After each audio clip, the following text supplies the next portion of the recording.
नमस्कार दोस्तों, आपके अपने चैनल अपना देश में आप सभी का हार्दिक स्वागत है।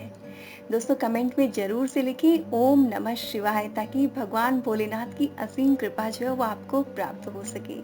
दोस्तों इस वीडियो में हम जानेंगे कि गुरुवार प्रदोष व्रत की पूजा कैसे करनी चाहिए और गुरुवार प्रदोष व्रत की कथा सुनेंगे। साथ ही दोस्तों बहुत से लोगों के मन में ये सवाल होता है कि प्रदोष व्रत की पूजा तो शाम के समय की जाती है, तो सुबह में क्या करें।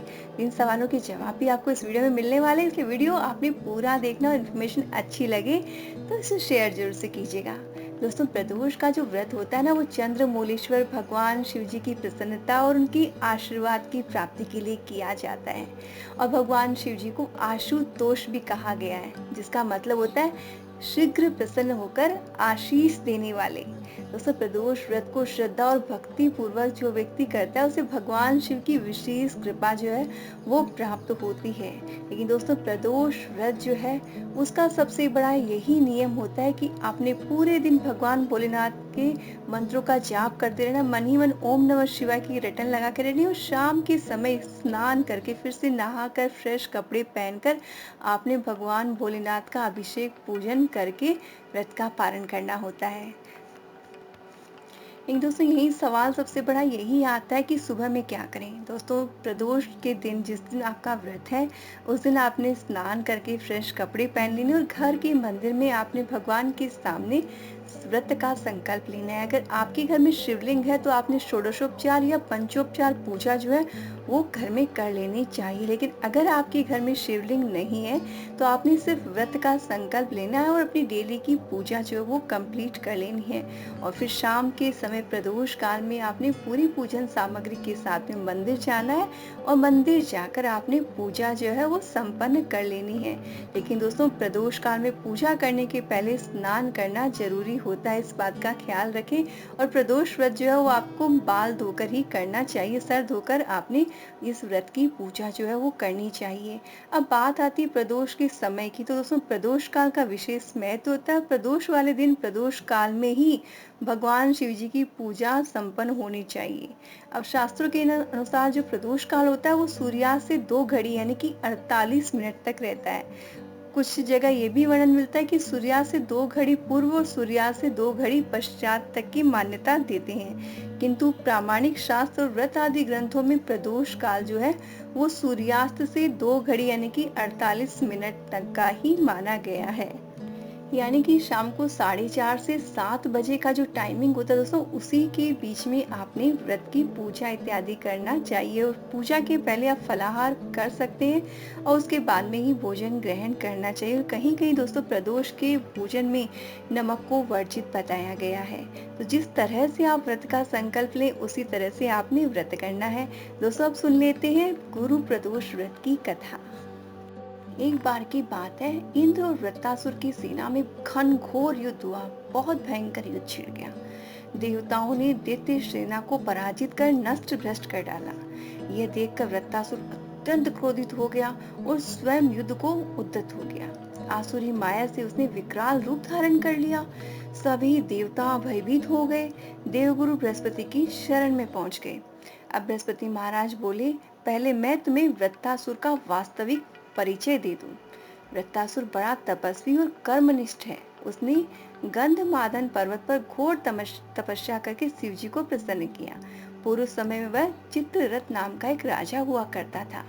एक बार वह अपने विमान से कैलाश पर्वत चला गया। वहां शिव जी के वाम अंग में माता पार्वती को विराजमान देखकर वह उपहास पूर्वक बोला, हे प्रभु, मोह माया में फंसे होने के कारण हम स्त्रियों के वशीभूत रहते हैं, किंतु देवलोक में ऐसा दृष्टिगोचर नहीं हुआ कि स्त्री आलिंगन बद्ध हो सभा में बैठे।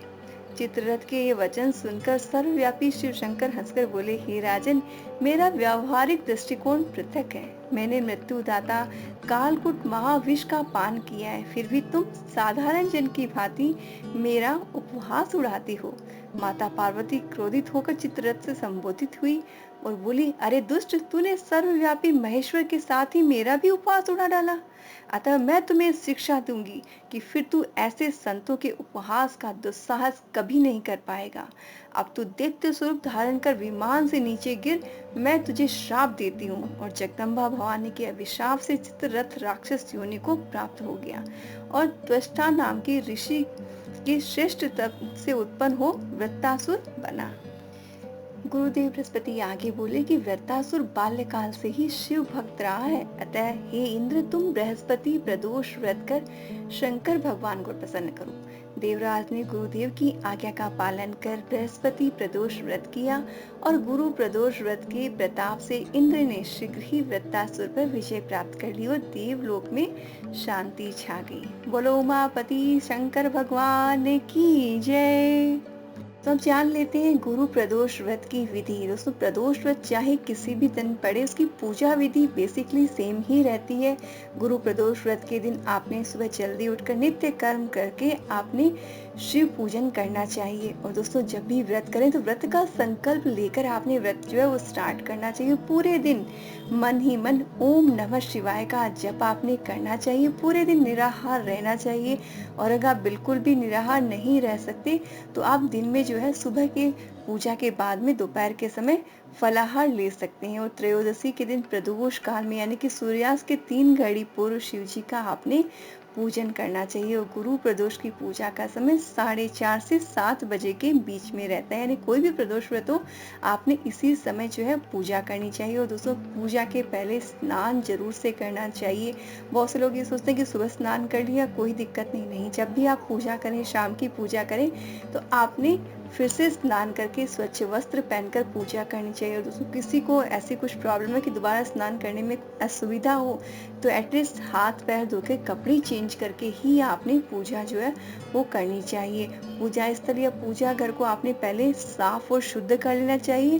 और अगर भगवान के मंदिर में जाकर पूजा करें तो आपने कोई दिक्कत ही नहीं है, और घर में करें तो आपने रंगोली जरूर से बनानी चाहिए और सारी पूजन सामग्री को आपने पहले ही एकत्र करके अच्छे से पूजा करनी चाहिए। और उस पूजा में आपने कलश स्थापना जो है वो जरूर से करनी चाहिए। और कुश के आसन पर बैठकर पूजा करने का विधान आता है दोस्तों, इसलिए कुश के आसन पर बैठ के आपने पूजा करनी चाहिए। हो सके तो रुद्राक्ष की माला से ही आपने भगवान भोलेनाथ के मंत्र ओम नमः शिवाय का जप करना चाहिए। दोस्तों, पूरे मन से आपने पूजा करनी चाहिए। और दोस्तों, सबसे बड़ी बात जो है, जब आप पूजा करें तो शिव जी का ध्यान आपने करना चाहिए। ध्यान के रूप में आपने ये सोचना है कि करोड़ों चंद्रमा के समान कांतिवान त्रिनेत्रधारी, मस्तक पर चंद्रमा का आभूषण धारण करने वाले, पिंगल वर्ण के जटाजूटधारी, नीलकंठ, अनेक रुद्राक्ष की मालाओं से सुशोभित, वरद हस्त, त्रिशूलधारी, नागों की कुंडल पहनी, व्याघ्र चर्म धारण किए हुए, रत्न जड़ित सिंहासन पर विराजमान शिव जी हमारे सारे कष्टों को दूर कर सुख समृद्धि प्रदान करे। इस तरह से शिव जी का ध्यान करिएगा, आपने पूजा करनी चाहिए।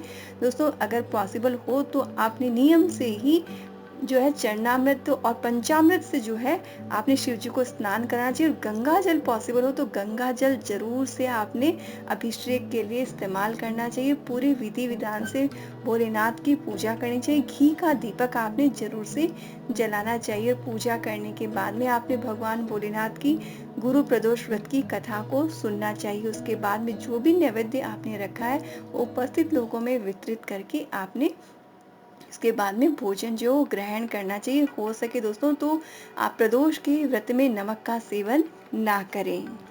और दोस्तों, जब आपको व्रत करते करते कम से कम 11 अथवा 26 त्रयोदशी व्रत आपके पूर्ण हो जाएं, तभी आपने व्रत का उद्यापन करना चाहिए। उद्यापन विधि सभी प्रदोष की सेम ही रहती है, तो उसी तरह से आपने उद्यापन करना चाहिए। दोस्तों, कभी भी कोई भी व्रत का उद्यापन करें उसमें सबसे बड़ी चीज होती है हवन। आपने किसी भी मंत्र का जो है संकल्प लेके उसके मंत्र के जाप से आपने हवन करना चाहिए, किसी गरीब व्यक्ति को दान करना चाहिए और इसी तरीके से आपने उद्यापन करना चाहिए। अगर बड़े रूप में करते तो आप किसी पंडित जी को, शास्त्री जी को बुलाकर कर सकते हैं। छोटे रूप में करना है तो आप स्वयं भी कर सकते हैं।